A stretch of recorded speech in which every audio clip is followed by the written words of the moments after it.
السلام علیکم پیارے بچوں، مجھے امید ہے کہ لاک ڈاؤن کے اس کڑے وقت میں آپ نے اپنی تعلیم کا سلسلہ اچھی طرح سے جاری رکھا ہوا ہوگا، اور میں یہ بھی امید کرتا ہوں کہ میرے لیکچر آپ کے لیے کارآمد ثابت ہو رہے ہوں گے۔ آپ کی مزید آسانی کے لیے ان لیکچرز کے ویڈیوز کے نیچے ڈسکرپشن میں اب آپ کو اہم الفاظ کے اردو معانی اور ان کے انگلش سینونیمز بھی دے رہا ہوں، تو وہ بھی مجھے امید ہے کہ آپ کے کام آئیں گے۔ پیارے بچوں، آج جو ہم کہانی شروع کر رہے ہیں، اس کہانی کا نام ہے ڈاک دیور اینڈ گولڈن آئیڈ۔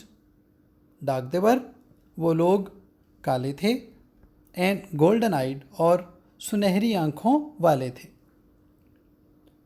یہ کہانی مشہور امریکی مصنف رے بریڈبری کی لکھی ہوئی ایک سائنس فکشن کہانی ہے۔ فکشن کا مطلب ہوتا ہے ایسی کہانی جو غیر حقیقی ہوتی ہے۔ اس کہانی کے سارے کردار اور واقعات غیر حقیقی افسانوی ہوتے ہیں، اور اگر ایسی کسی کہانی کی بنیاد سائنس کی کوئی تھیوری ہو، کوئی سائنسی نظریہ ہو، تو ایسی کہانی کہلاتی ہے سائنس فکشن۔ پیارے بچوں، اس کہانی کو سمجھنے کے لیے ہمیں کچھ باتیں فرض کرنا پڑیں گی پہلے سے ہی، اس کہانی کے بیک گراؤنڈ، کہانی کے پس منظر کے طور پر۔ تو سب سے پہلی بات جو اس کہانی کے پس منظر میں فرض کی گئی ہے وہ یہ ہے کہ زمین پر کسی بھی لمحے ایٹمی جنگ چھڑنے والی ہے۔ ہمیں پتہ ہے کہ اگر خدا نخواستہ کبھی ایٹمی جنگ چھڑ گئی تو یہ ہمارا سیارہ یا زمین انسانی زندگی کے لیے ناممکن ہو جائے گا۔ تو فرض کیا گیا ہے اس کہانی کے پس منظر کے طور پر کہ ایٹمی جنگ کے ڈر سے، ایٹمی جنگ کی تباہ کاریوں سے بچنے کے لیے امریکہ کے کچھ مالدار لوگ راکٹس میں بیٹھ کر مریخ پر جا رہے ہیں، جو کہ زمین کا ایک قریبی سیارہ ہے۔ اگلی بات جو فرض کی گئی ہے اس کہانی میں وہ یہ ہے کہ مریخ پر زندگی ممکن ہے، وہاں زندگی ہے۔ اگلی بات جو اس کہانی کے پس منظر کے طور پر فرض کی گئی ہے وہ یہ ہے کہ جب زمینی لوگ مریخ پر پہنچتے ہیں تو وہ دیکھتے ہیں کہ وہاں مریخ پر شہر بھی ہیں، بڑے بڑے محل بھی ہیں، لیکن ان شہروں اور محلوں میں کوئی رہنے والا نہیں ہے۔ یعنی کہ مریخ پر زندگی تو ممکن ہے، لیکن وہاں انہیں کوئی مریخی مخلوق نہیں ملی۔ مریخی مخلوق کسی دوسرے سیارے پر چلی گئی ہے، مر کھپ گئی ہے، اس کے بارے میں مصنف ہمیں کچھ نہیں بتاتا۔ تو یہ چند ایک اہم باتیں فرض کرنے کے بعد ہم یہ کہانی شروع کرتے ہیں۔ دا راکٹ میٹل کولڈ، راکٹ کی دھات ٹھنڈی پڑ گئی، وہ راکٹ جو زمینی لوگوں کو زمین سے مریخ پر لے گیا ہے۔ دا راکٹ میٹل کولڈ، راکٹ کی دھات ٹھنڈی ہو گئی۔ ان دا میڈو ونڈس، میڈو سبزہ زار، ونڈ ہوا، یہ مریخ کے سبزہ زار کی بات ہو رہی ہے۔ دا راکٹ میٹل کولڈ ان دا میڈو ونڈس، سبزہ زار کی ہواؤں میں راکٹ کی دھات ٹھنڈی ہو گئی۔ اٹس لڈ، لڈ اصل میں کہتے ہیں ڈھکن کو، یہاں ہم اس سے دروازہ بھی مراد لے سکتے ہیں۔ اٹس لڈ، اس راکٹ کا دروازہ، گیو آ بلجنگ پاپ، بلجنگ بہت اونچا، بآواز بلند، پاپ پٹاخہ، اس کا دروازہ ایک زوردار پٹاخے سے کھلا۔ From its clock interior, rocket کے اندرونی حصے میں بہت سارے گھڑی نما میٹر اور ڈائل ہوتے ہیں، لہٰذا چونکہ بہت زیادہ اندر گھڑی نما ڈائلز وغیرہ ہوتے ہیں، لہٰذا راکٹ کے اندرونی حصے کو کلاک انٹیریئر کہا گیا ہے۔ اس کے گھڑیوں والے اندرونی حصے سے اسٹیپڈ قدم باہر رکھا، اے مین ایک آدمی، اے وومن ایک عورت، اینڈ 3 چلڈرن اور 3 بچوں نے۔ تو اس راکٹ کے گھڑیوں والے اندرونی حصے سے ایک آدمی، ایک عورت اور 3 بچے باہر نکلے۔ لیکن یہ نہ سمجھ لیجئے گا کہ اس راکٹ میں صرف یہ 5 لوگ تھے، اور بھی اس میں بہت سارے مسافر تھے۔ دا ادر پیسنجرز، دوسرے مسافر، پیسنجرز، فیئرز، FARES، ٹریولرز، دوسرے مسافر، ورلڈ اوے، تیزی سے چلتے ہوئے، اکراس دا مارشن میڈو، مریخی سبزہ زار سے گزر گئے، لیونگ دا مین الون، اس آدمی کو اکیلا چھوڑ کر، امنگ ہز فیملی، اس کے خاندان کے درمیان۔ دوسرے مسافر، اس آدمی کو اس کے گھر والوں کے درمیان اکیلا چھوڑ کر تیزی سے چلتے ہوئے مریخی سبزہ زار سے گزر گئے، مریخی سبزہ زار کو عبور کر گئے۔ دا مین فیلٹ، اس آدمی کو ایسے لگا، ہز ہیئر، کہ اس کے بال، فلٹر، پھڑ پھڑا رہے ہوں، فلٹر، فلیپ، پھڑ پھڑانا، and the tissues of his body, اور اس کے جسم کے عضلات، ٹیشوز، عضلات، سینیو، SINEW، ڈرا ٹائٹ، تن گئے ہوں، اکڑ گئے ہوں، ایز اف، گویا کہ، جیسے، ہی ور اسٹینڈنگ، وہ کھڑا ہو، at the centre of a vacuum, vacuum, خلا، اسپیس۔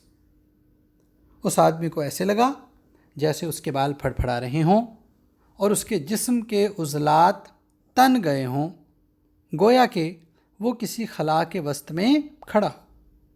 یہ اس کو بڑا عجیب سا احساسات اس کو ہو رہے ہیں۔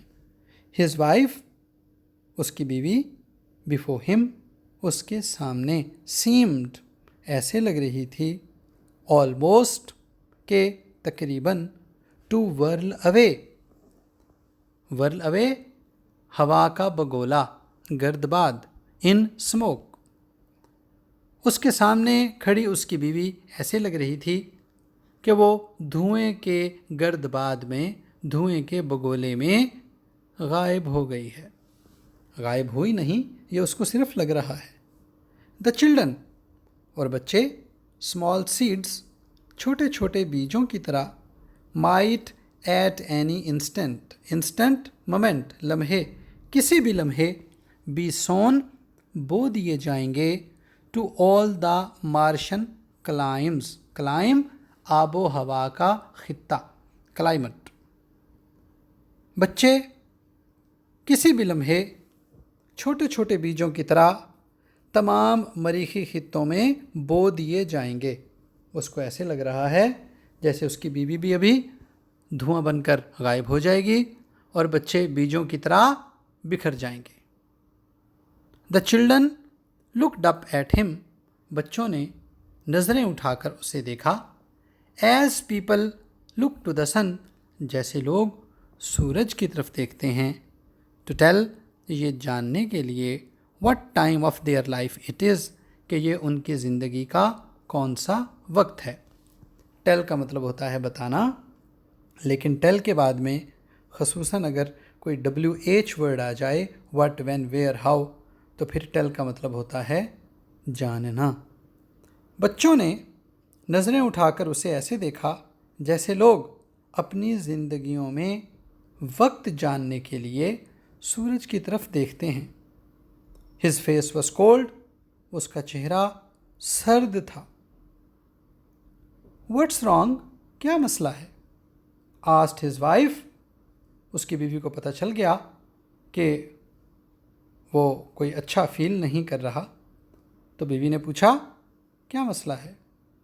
اس شخص نے کہا لیٹس گیٹ بیک، آؤ واپس چلیں، ٹو دا راکٹ، آؤ راکٹ پر واپس چلیں۔ جس راکٹ سے آئے ہیں اس راکٹ پر واپس جانے کی باتیں کر رہا ہے۔ تو بیوی نے کہا گو بیک ٹو دا ارتھ، زمین پر واپس جانے کے لیے، اس شخص نے کہا یس، ہاں، لسن، سنو. کیا سنانا چاہ رہا ہے؟ ہوا کی آواز. دا ونڈ بلو، ہوا ایسے چلی، ایز اف، جیسے، ٹو فلیک اوے، بکھیر دے گی، دیئر آئیڈینٹیز، آئیڈینٹی شناخت، ریکگنیشن. ہوا ایسے چل رہی تھی جیسے ان کی شناختوں کو بکھیر کر رکھ دے گی. ایٹ اینی مومنٹ، کسی بھی لمحے، دا مارشن ایئر، مریخی ہوا، مائٹ ڈرا ہز سول، اس کی روح کو نکال سکتی تھی، فرام ہم، اس کے جسم سے.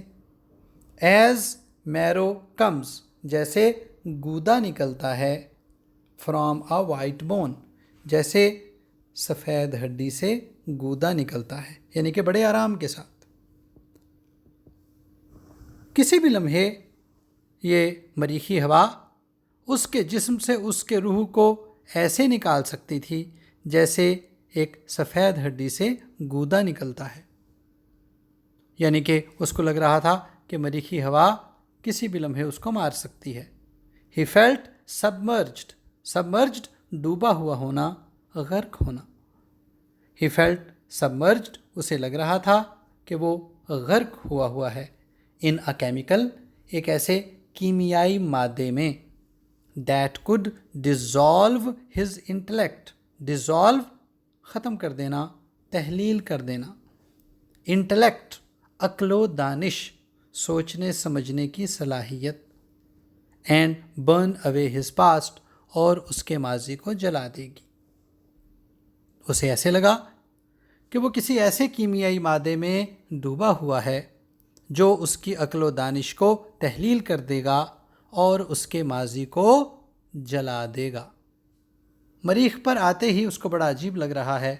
اس کو لگ رہا ہے کہ مریخ پر اس کی شناخت ختم ہو چکی ہے، اس کی عقل و دانش ختم ہو چکی ہے، اور ماضی کے ساتھ اس کا تعلق ختم ہو چکا ہے. They looked at the Martian hills، انہوں نے ان مریخی پہاڑیوں کو دیکھا، that، جنہیں ٹائم ہیڈ won، وقت گھسا چکا تھا، with a crushing pressure of years، سالوں کے ظالمانہ دباؤ کی مدد سے. لیکن بامحاورہ ترجمہ یہ بنے گا اس فکرے کا کہ انہوں نے ان مریخی پہاڑیوں کو دیکھا جو وقت کی شکست و ریخت، شکست و ریخت یعنی کہ توڑ پھوڑ، انہوں نے ان مریخی پہاڑیوں کو دیکھا جو وقت کی توڑ پھوڑ کا شکار ہو گئی تھی. They saw the old cities، انہیں پرانے شہر نظر آئے. تعارف میں آپ کو بتا چکا ہوں کہ مریخیوں کے بسائے ہوئے شہر بھی وہاں ہیں. They saw the old cities، انہوں نے پرانے شہروں کو دیکھا.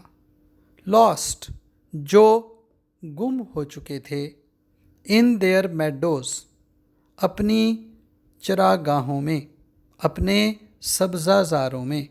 Lying، پڑے ہوئے تھے. Like children's delicate bones، بچوں کی نرم و نازک ہڈیوں کی طرح.